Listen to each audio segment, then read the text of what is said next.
Previously on Bleach, Tensa's Zangetsu's broken and apparently can't be fixed. Cone shows back up and is on steroids. The Zero Squad shows up finally, and it is immediately underwhelming. And the ultimate question of what happened to Ururu and Hueco Mundo will be once again not answered this week. Maybe next week, though. Maybe next week. I was in the middle of putting the picture back up. They all fell down last night. I'm sad now. Go to the intro thing. I gotta... Go to the intro!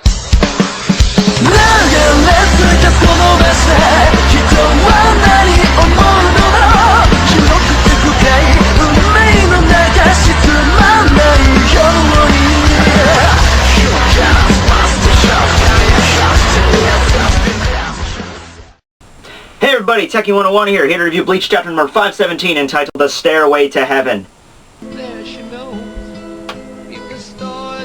Okay, everybody stop, just stop, okay? Any more and we have to pay for the song. Okay, we good? Alright, so subchapter starts off with a color page. No, I'm not going to do the gag this time, it's really not worth it. We get to see all the members of Squad Zero kind of more in full view since last chapter we only saw their faces, and they're just, you know, like I said last chapter, I mean, a lot of people were bashing the faces, and rightfully so. They're different designs than what Kubo usually comes up with. I mentioned that two of the ones on the end, the chick on the end and that guy was smiling, they look more like they should belong in Naruto and One Piece respectively than in Bleach. I mean, don't get me wrong here. I mean, in a fight, these guys are probably all Billy Badass. They could probably take out, you know, any of the major Stern Ritters, you know, that we've seen so far quite easily. But it's just that their appearances are a little bit distracting from that.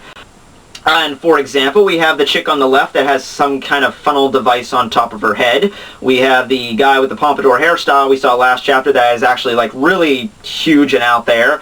We have the bald Mr. T who's wearing stilts on his sandals, and we have the hot chick on the right who has several skeleton arms coming out of her body.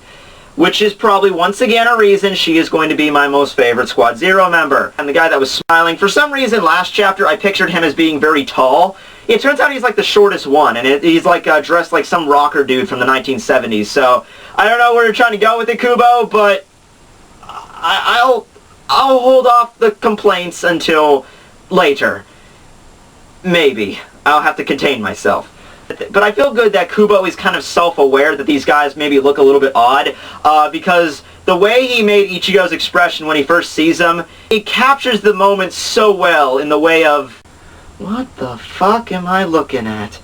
Now, bear with me here, because until all their names are revealed, I'm probably going to end up just calling them by, you know, guy with the pipe, you know, bald Mr. T, smiling rocker dude, and the such. So, you know, just bear with me with that. The guy smoking the pipe makes his first introduction while Shinji's just sitting there, shocked in awe, just as Ichigo, with their odd appearance. And he's immediately slapped in the back by the Naruto chick, who then we find out is actually Kiryu Hikefune.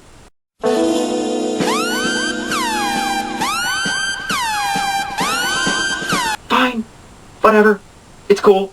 Actually, it's not cool, because from Shinji's dialogue with her, like, Kiryu, like, slaps Shinji like she expects him to recognize her, and Shinji has to kind of, like, do a double take, kind of has to look at her, and it's because she mentions Hiyori that I think even Shinji even realizes that it's actually her, and he kind of realizes, like, wait a minute, what happened to you? So I think that indicates that she did not look like that 100 years ago, and I can probably guarantee you that we're going to get some kind of flashback that's going to show Kiryu Hikefune as like a younger, skinnier, probably very attractive woman that Shinji would actually flirt with, because we've seen Shinji flirt with girls like that, and that's the main reason I think everyone thought that the chick on the right was Kiryu Hikefune, because that doesn't, like, the other girl does not seem like somebody that Shinji would be interested in.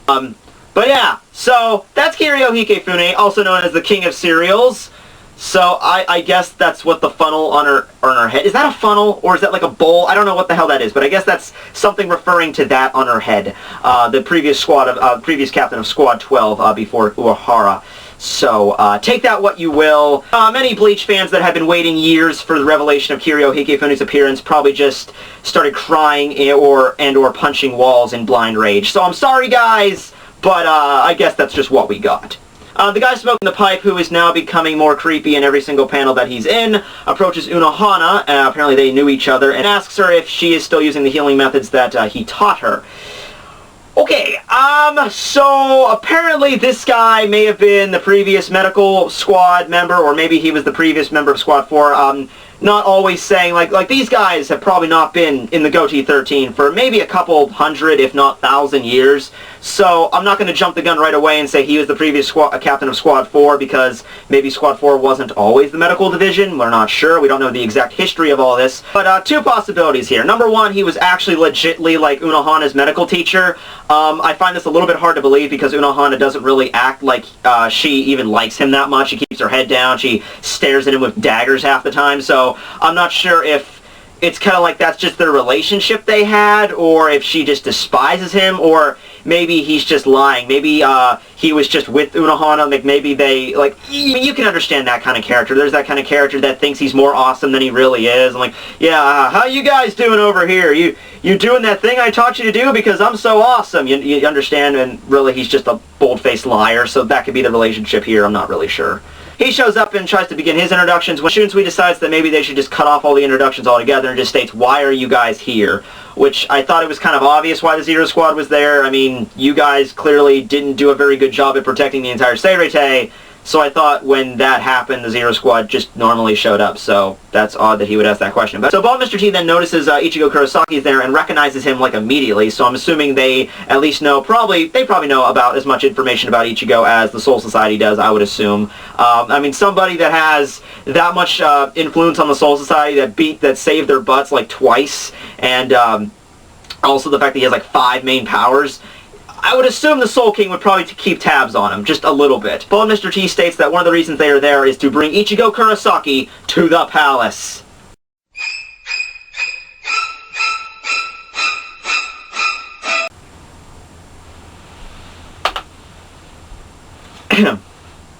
We're off to see the Soul King, the wonderful Soul King of... Okay, that joke was dead in the water. I'm sorry. I'm sorry, guys. I just melted some of your brain cells. I won't do that again.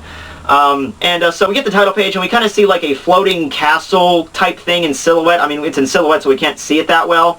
But on the bottom we see the Zensaiku, like an outline of the Seirei with the Zensaiku. So, like I said last chapter, it's very heavily hinted at that the Soul Palace or the Soul King's castle is at the very top or above the Seirei, kind of floating in space.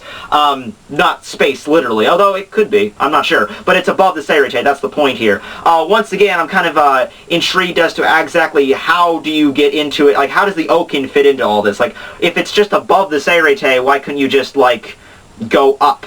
Like using, I don't know, using one of the flying techniques that Yoruichi had, like that Tentokin that Ichigo had, or that flying wand thing back in the Soul Society arc. Yeah, remember those? Yeah, we haven't seen them since then, but, you know, that's like, there's probably some reason why you just can't fly up and meet the Soul Palace. It's probably, like, protected by some dimensional barrier, like you need the Okin to get in, maybe. Either than that, or maybe, like, I don't know. See, that's the thing I'm a little bit confused by, because I'm pretty sure Yamamoto even mentioned that the Soul Palace is not in the Seirei, it's in some separate dimension. So that's why I'm a little curious as to this panel is clearly indicating it's just above the Seirei, but it can't be that simple. That's the only thing I'm just a little confused by. But anyway, so next page we get Soifone probably finally cracking under the pressure and just starts to shout at the Zero Squad members, which makes perfect sense. I mean, really, thousands of Shinigami just died. The entire Soul Society is decimated. I've mentioned this so much. And these guys, these 5 guys are supposed to be their saving grace. And just the way they act in this tragedy, I can see how that would just totally piss Soifone off.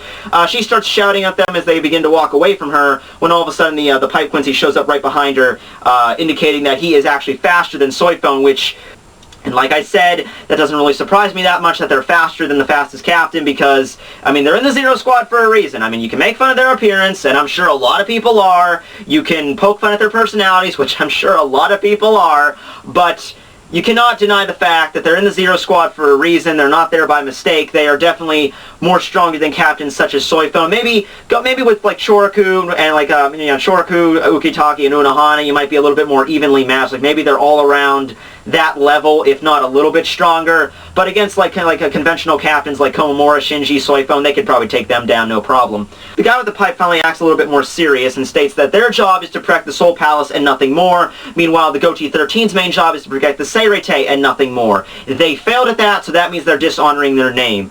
And yeah, I was kind kind of expecting something like that to happen because, you know, kind of the same thing with the Fake Karakura Town arc. You know, people were expecting every chapter in the Fake Karakura Town arc in the later parts. Everyone was expecting the Zero Squad to show up and fight Aizen. And, you know, I didn't review chapters back then, but when I was reading them, I was probably figuring out that that's not their job to protect, to like interfere in the fights. That's the Soul Society, that's the Goatee 13's job to fight and deal with the issues of the Seirete. Only when the Seirete is basically up shit creek without a paddle, okay, actually they passed that mark a long time ago, when they're up shit creek without a boat, that's when the Zero Squad shows up. But in the grand scheme of things, this would make sense why this is the first time they've ever shown up.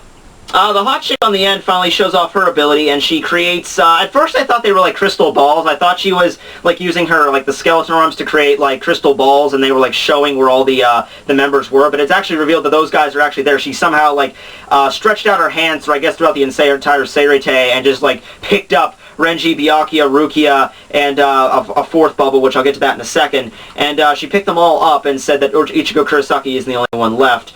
Unohana tries to stop them from taking the injured because they won't be able to survive if they move them, to which the Pirate Quincy bluntly responds that Unohana is actually not good enough to heal all of them, and if they actually let Byakuya in particular on his own, Byakuya would die. Once again, massive circle jerk. He's dead, he's not dead, he's dead, he's not dead. Take your bets, ladies and gentlemen. Will Byakuya be dead by chapter 520? We don't know. Taking $5, anybody, come on. Really. I don't even know anymore, guys. I don't. But he even goes on to say that Unohana's job no longer is healing people, it's actually something else. And what I got out of that last scene is as follows. It's not your job to heal people anymore, Retsu. Your job is to kick ass and take names. Which I'm actually pretty excited by the turn of events there. Mayuri shows up and notices that the fourth bubble actually has Tensa Zangetsu inside of it. She responds that it was actually quite easy, and the lock was much easier to open than it was the time that she was there. Okay, so wait a second, wait, 12th Division, wait, no. But you're not Kiryu. What? I'm confused, I mean, in the title box with the other chick, it was revealed she was Kiryu Hikifune, so I'm like, oh, okay, so she was the previous squad 12, okay, that's fine. And then, but she shows up and then she says, it was much easier to open when she was there. Does that mean that it was just easier to open when she was a member of the Goatee? Or was she a previous member of Squad 12? You know, I don't know. Whatever. We get her name. Her name is Shinshumaru Shutara. Shutara. Okay, that's not that hard to pronounce, I suppose. So, I guess that's the only thing they were supposed to do. The Soul King in his infinite wisdom says, okay, you guys need to all pile into this massive pillar, get rolled to the ground in the Seirete, show up, say your hellos. You haven't seen those guys in a while. 3 injured people. That was his masterful order. Okay, whatever. I guess that's what he wanted to do. I mean, I'm sure in the future they're going to do something involving the Seirete, like they're going to fight the Stern Riders. That pretty much is, you know, obvious. But as for the moment, I guess that's just like meet the people that you need to meet and go. Ichigo brings up the main question of if they're just going to bring the guys back to the Soul Palace to heal them, why would you bother bringing Ichi himself, because he's not that injured. He can actually just heal the same way he always does if he just stays in the Seirete. Bald Mr. T is about to tell him why, but all of a sudden, I'm pretty sure it's a phone call. Like, Ichigo still has the cell phone on him. He turns around, though, so that's what I don't get. But it doesn't matter which. It's in a voice that you guys all know and love. It is Kisuke Urahara, an urgent message from that person in Hueco Mundo. He states it's nice timing for everyone to be there, and that's where the chapter ends. So, more than anything else, after we get through the introductions of the Squad Zero members, we get the names of 2 of them. Although only one of them, because we kind of already knew that Kiryu Hikifune was part of it. But the big part of that chapter is Urahara returns from the Seirete, or from Hueco Mundo. Once again, I can't exactly tell if, because it looks like in the panel like it's coming from Ichigo's side, like he's receiving a phone call. But at the same time, Ichigo turns around, and the Squad Zero looks surprised. So I'm assuming that maybe Urahara is there in person, or he's just receiving a phone call, or if it's a video message. I don't care which, it doesn't matter. We're finally finding out what happened, but we're probably going to find out next chapter what happened 6 months ago almost, back in freaking Hueco Mundo with the sword guy. The interactions with Urahara back in the Seirete in canon would just be hilarious, because I don't think we've seen it in movies before, but I don't think we've seen it with in the manga, where Urahara is in the same panel as Mayuri, along with Kiryu Hikifune, like the 3 squads of Squad 12. That'd be pretty fun to that'd be interesting to look forward to. As for the Zero Squad members, the Pompadour one that's faster than Soy Phone, and we saw that and we saw the hot chick. I'm still probably gonna call her that until I can memorize her name. Using the kind of like, I guess she's the master of weaving, so she's using her hands to kind of like weasel her way like through the Seirete and just pick random shit up. I guess that's her power. We don't know exactly why she's bringing Renji and Rukia. Byakuya I can understand because he's on the verge of death. But when it comes to Rukia and Renji, I thought that they were banged up, but I thought they could just heal like normal, but apparently not, so they're bringing them to the Soul Palace. Next chapter, we might actually get to see that. That'll be cool. I can't even begin to speculate exactly what the Soul Palace is going to look like. I would assume they would just get back in the pillar, shoot back up into the sky, and awesome full page of the Soul Palace next chapter. That's an option. Or we could just sit around and listen to what Urahara has to say. Either way, I'm excited for the next chapter. So this is Bleach number 517. Thanks everybody for watching my video. Tekking101 signing out. See you guys.